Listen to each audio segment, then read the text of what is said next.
Nous allons voir dans ces vidéos formations comment changer très rapidement de compte d'utilisateur. Donc en effet, comme vous avez dû vous en rendre compte, dès que vous allumez votre ordinateur et si vous possédez plusieurs comptes d'utilisateurs, ceux-ci vont apparaître directement donc en page de démarrage et vous allez choisir le compte sur lequel vous souhaitez vous loguer. Mais une fois que vous êtes sur un compte et que vous souhaitez en accéder à un autre, vous avez la possibilité de le faire très simplement. Pour cela, vous vous rendez dans le menu démarrer et vous cliquez sur cette flèche-là.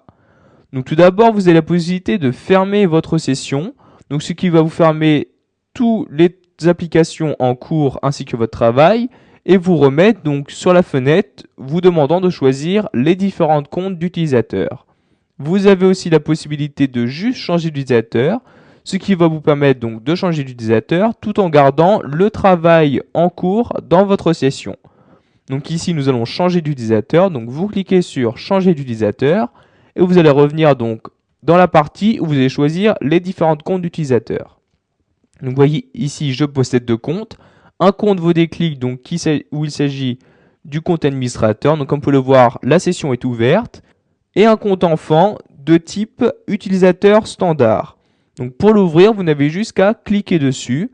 Donc le compte va s'ouvrir. Donc ici, il s'agit de la première fois que j'ouvre le compte. Donc Windows 7 doit tout d'abord préparer mon bureau afin de l'organiser au mieux. Donc la préparation est plus ou moins longue suivant les performances de votre ordinateur. Donc vous voyez ici maintenant, donc le compte est ouvert. Donc en effet, si je me rends dans le menu démarrer, il s'agit bien du compte enfant donc, qui a ses propres dossiers.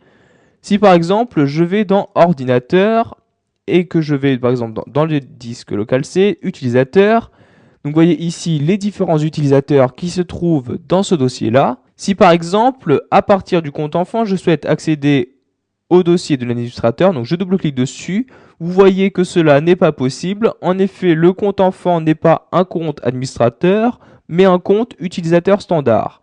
Donc vous voyez, si je clique sur continuer, la personne qui utilise ce compte devra rentrer donc le mot de passe administrateur afin d'accéder au dossier administrateur. Donc là, je vais devoir cliquer sur non si je ne connais pas le mot de passe. Donc maintenant, je vais fermer cette fenêtre.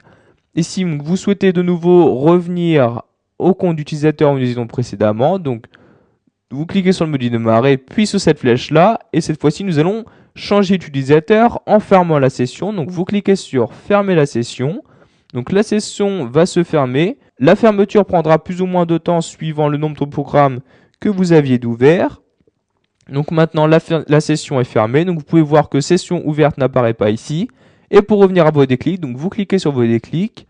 Donc ici, il me demande un mot de passe. Donc vous rentrez le mot de passe si vous avez un mot de passe et vous cliquez donc sur cette flèche-là et je vais revenir au compte où je me trouvais avant. Voilà, vous avez appris à changer très rapidement de compte d'utilisateur. Pour cela, donc vous vous rendez dans le menu démarrer. Vous avez la possibilité donc de changer de compte soit en gardant ou non votre session ouverte.